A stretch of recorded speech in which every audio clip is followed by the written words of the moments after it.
ये वो बच्चियां तो पीछे ही पड़ गई। इनसे तो यमुना मैया बचा पाएंगे। भागो। वाह, बहुत आनंद आया माधव। और आप भी अद्भुत हैं। किस तरह से आपने कंस के सैनिकों का सारा अहंकार मिटा दिया, वो भी एक छोटी सी मधुमक्खी के हाथों। आकार से कोई बड़ा छोटा नहीं होता रुक्मिणी। समय आने पर एक छोटी सी सुई एक तलवार को भी हरा सकती है। इसलिए समय और परिस्थिति से बड़ा और कोई नहीं हो सकता, ना ही कंस और ना ही उसके वो सैनिक। ये बात तो है, परंतु उसके पश्चात उन दुष्टों ने गोकुल में आने से पहले 100 बार सोचा होगा ना? नहीं रुक्मिणी, चेतावनी और संकेत साधु समझ सकते हैं, दुष्ट नहीं। यदि दुष्ट को एक ही बार में चेतावनी समझ आ जाए तो बात ही क्या है। जब मनुष्य पर विनाश छाता है तो उसका विवेक उसका साथ छोड़ देता है, और ठीक वैसा ही कंस के साथ भी हुआ।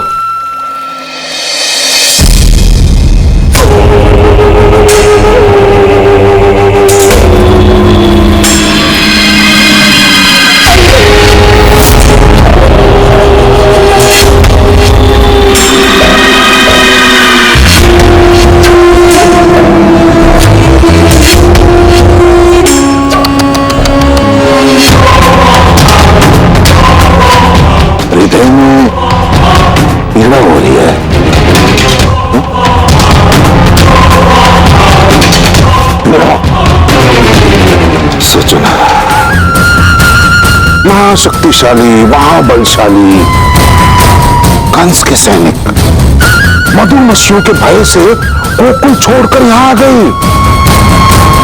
पता तुम लोगों ने क्या किया? तुमने उन देवताओं को प्रसन्न कर दिया। प्रसन्न हो रहे होंगे वो कि कंस की सेना ऐसी है, और तुम लोगों ने कंस को क्रोधित किया। महाराज, मैं जो कह रहा हूँ वही सही है, विश्वास कीजिए। उस गोकुल नगरी में अवश्य कुछ मायावी था। उस 2 दिन के बालक ने अपने खिलौने निकालकर मधुमक्खी के छत्ते पे मारा और हमारी ये दुर्दशा हो गई महाराज। गोकुल नगरी में कुछ मायावी अवस्था।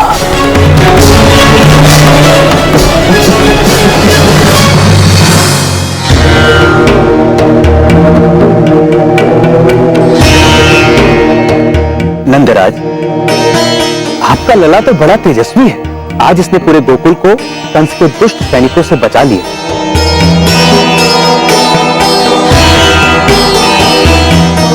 नहीं उपनंद, मेरा लल्ला तो नन्ना है।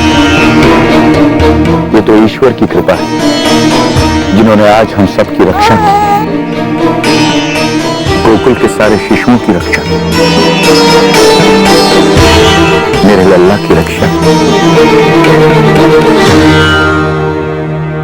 पर कंस शांत नहीं रहेगा।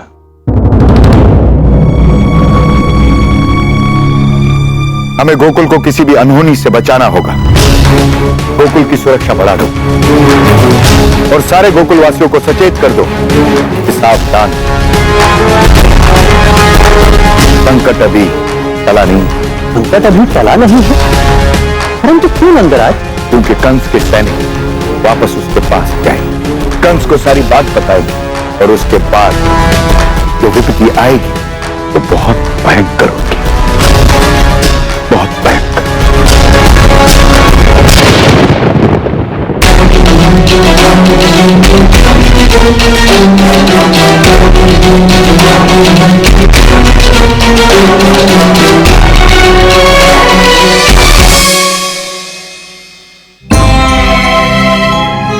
यदि ऐसा ही था प्रभु, तो आपने कंस के सैनिकों को समाप्त क्यों नहीं कर डाला? क्यों उन्हें कंस तक पहुंचने दिया, जबकि वो पुनः आकर गोकुल वासियों को त्रस्त करने ही वाले थे? कभी किसी को मारकर बुराई का अंत होता है रुक्मणी?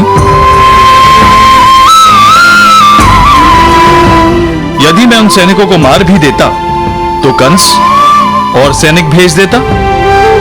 बुराई तो वन की घास की तरह होती है, जितनी उखाड़ो उतनी ही पनपती है। और यदि उस घास का नाश करना है तो उसकी जड़ पर वार करना होता है। और इन सब की जड़ था कंस का दंभ। मुझे तो कंस के दंभ का नाश करना था, पाप का समूल नाश करना था। सो तो है माधव, किंतु कंस को समाप्त करना क्या इतना सरल था? सरल नहीं था रुक्मणी, परंतु समय अवश्य लगना था। वो कहते हैं ना कि पाप का घड़ा फूटने से पहले उसका पूरी तरह से भर जाना अति आवश्यक है। गोकुल नगरी में कुछ मायावी अवस्था।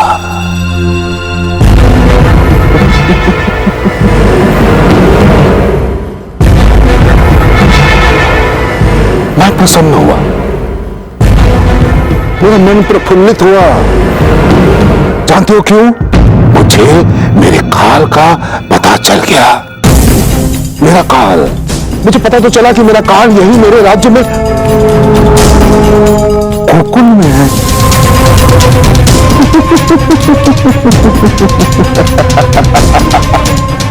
कंस का काल।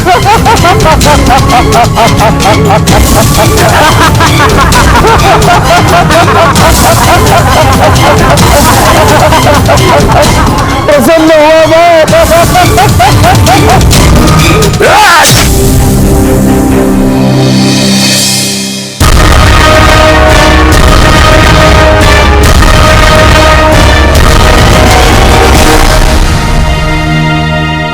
मैंने अपनी सेना को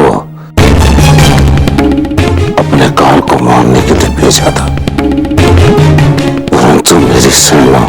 अब भी कुछ नहीं बिगड़ा महाराज, गोकुल भी वही है, बालक भी वही है। आप आदेश दीजिए महाराज।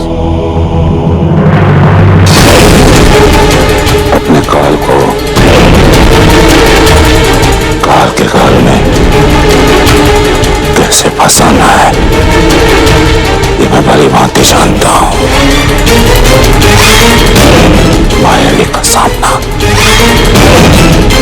मायावी करेगी।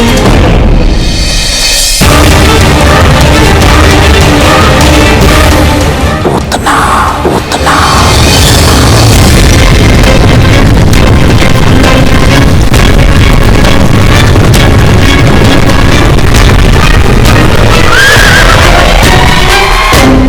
क्षमा कीजिएगा महाराज, इस घनघोर जंगल में आगे जाने से अश्व घबरा रहे हैं। ये जो अश्व होते हैं ना, बहुत अधिक बुद्धिमान होते हैं। उन्हें ज्ञात हो जाता है कि वो कहाँ आए हैं, किस स्थान पर पहुंचे। बोलो, उन्हें ज्ञात हो गया कि हम अपने गंतव्य पे पहुंच गए। इस भयंकर स्थान पर महाभयंकर पूतना का निवास है। महाभयंकर पूतना।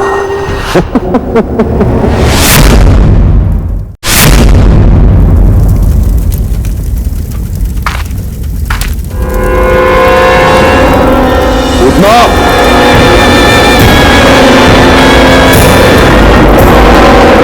पूतना,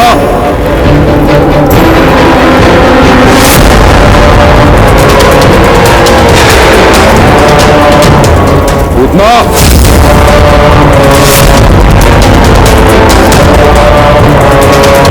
पूतना, पूतना।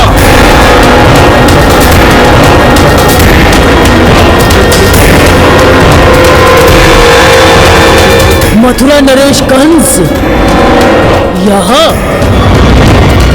आदेश दे, क्या प्रयोजन है? तुम्हारे पास इस निर्जन स्थान पर आने का कोई ना कोई विशेष प्रयोजन तो होगा ही ना।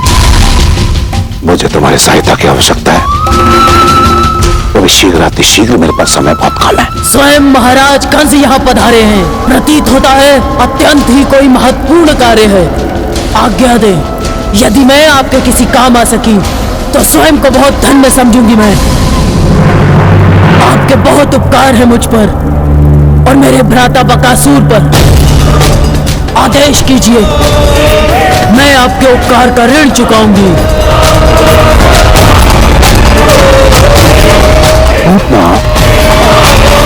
मुझे बात बताओ, तुम्हें नवजात शिशुओं का मांस, उनकी अस्थियां अत्यंत प्रिय है ना? हाँ महाराज। इसी कारण जो कार्य मैं तुम्हें सौंपने जा रहा हूं वो किसी भोज के निमंत्रण से कम नहीं है। तुम्हें केवल इतना करना है कि 10 दिन पहले जन्मे शिशुओं को अपना आहार बनाना है, उनका भक्षण करना है। तो प्रस्तुत हो? यदि ऋण चुकाने का ऐसा अवसर मिले तो कौन नहीं चुकाएगा। आपने मेरी क्षुधा शांत करने का प्रबंध किया है। आदेश कीजिए, मुझे जाना कहाँ है? गोकुल। वहां जन्मे हर एक शिशु का भक्षण करना है तुम्हें। और यह कार्य करने के लिए तुम्हारे पास केवल 1 दिन है, मात्र 1 दिन पुतना।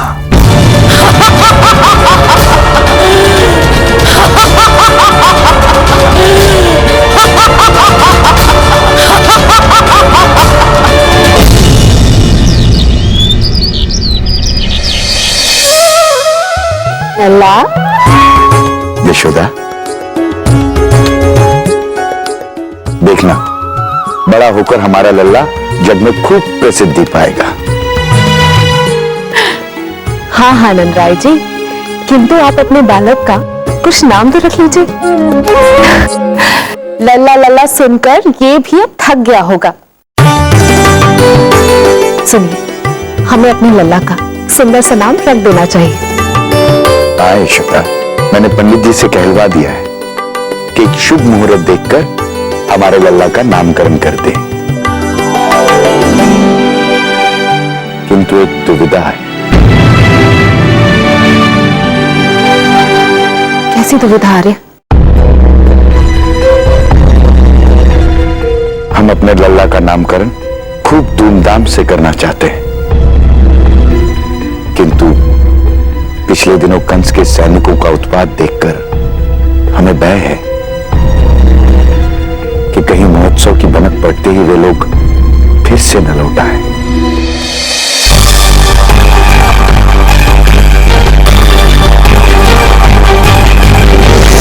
हे ईश्वर, कैसी दुविधा है ये। हम अपने बालक के जन्म का आनंद भी ठीक से मना नहीं सकते।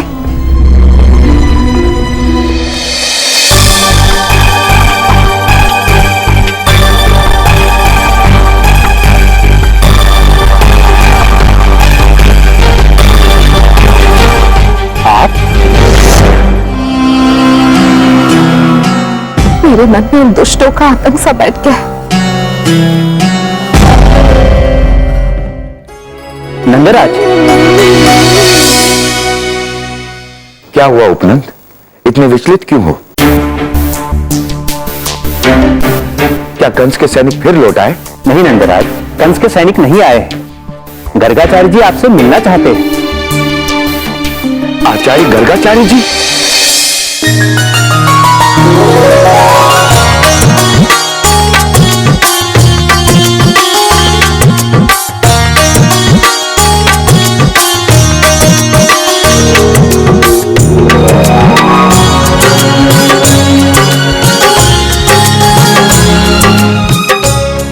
भाग्य हमारे आचार्य जो आप हमारे यहां पधारे।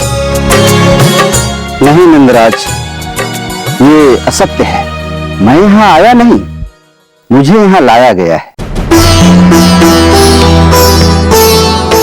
आपका पुत्र, आपका ये लल्ला मुझे यहां खींच लाया है।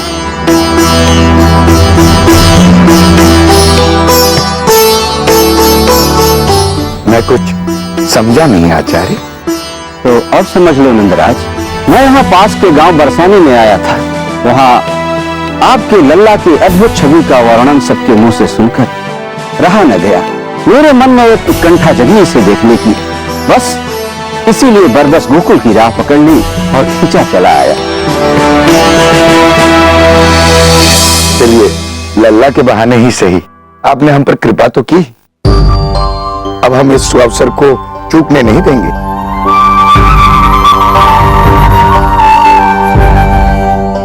आचार्य, मेरी और यशोदा की आपसे एक विनती है। कहो नंदराज, क्या चाहते हो? आज तुम्हारे पुत्र को देखकर मेरे नेत्रों को जो सुख मिला है, उसके लिए तो मैं तुम्हारा ऋणी हूं। आचार्य, हम चाहते हैं कि आप कुछ दिन हमारा आतिथ्य स्वीकार करें और इसी बहाने हमारे लल्ला का नामकरण कर दें। किंतु एक विनती है आचार्य। पिछले दिनों दुष्ट कंस ने सारे नवजात शिशुओं को मारने का आदेश दिया है अपने सैनिकों को। इसलिए हम अपने लल्ला का नामकरण बड़े ही गोपनीय और साधारण रूप से करना चाहते हैं। बस एक ही उल्लास है और वो है इस अवसर पर आपकी उपस्थिति। अवश्य नंदराज, आपका आतिथ्य मुझे स्वीकार है, किंतु आपके बालक का नामकरण संस्कार मैं नहीं कर सकता। क्यों आचार्य? क्योंकि मैं यादवों का कुलगुरु और आप हैं गौपालक।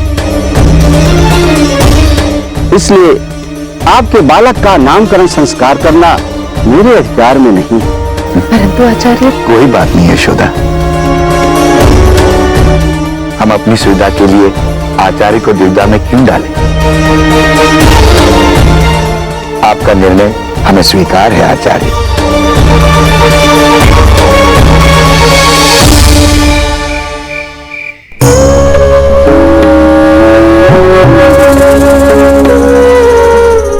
तुम सो क्यों नहीं रहे हो अनुज? क्या दाऊ, कैसे चेष्ट है आप? आपको अपनी नींद की पड़ी है और मेरी तनिक भी चिंता नहीं है। बाबा अब तक मेरा कोई नाम नहीं ढूंढ पाए। वहाँ गर्गाचार्य को मेरा नामकरण करने में दुविधा है। उस पर वो कंस के सैनिक मुझे अनाम ही मार डालना चाहते हैं। लगता है अपना नाम निकालने के लिए मुझे ही कुछ करना होगा।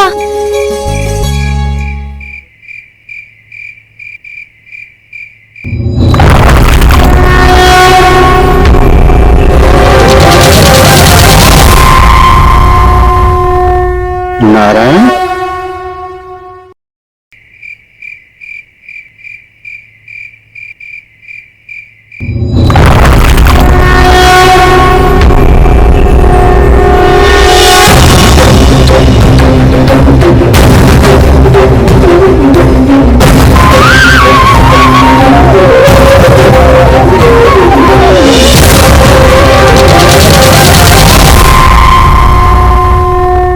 नारायण,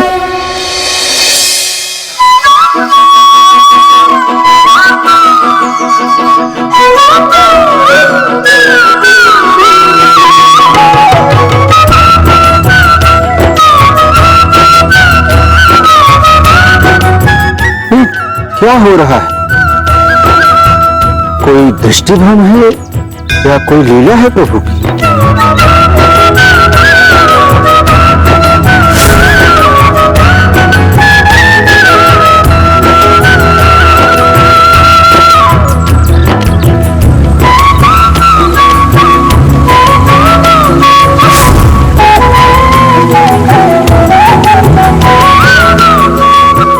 क्या भूल हो गई मुझसे जो मेरा नामकरण करना अस्वीकार कर दिए?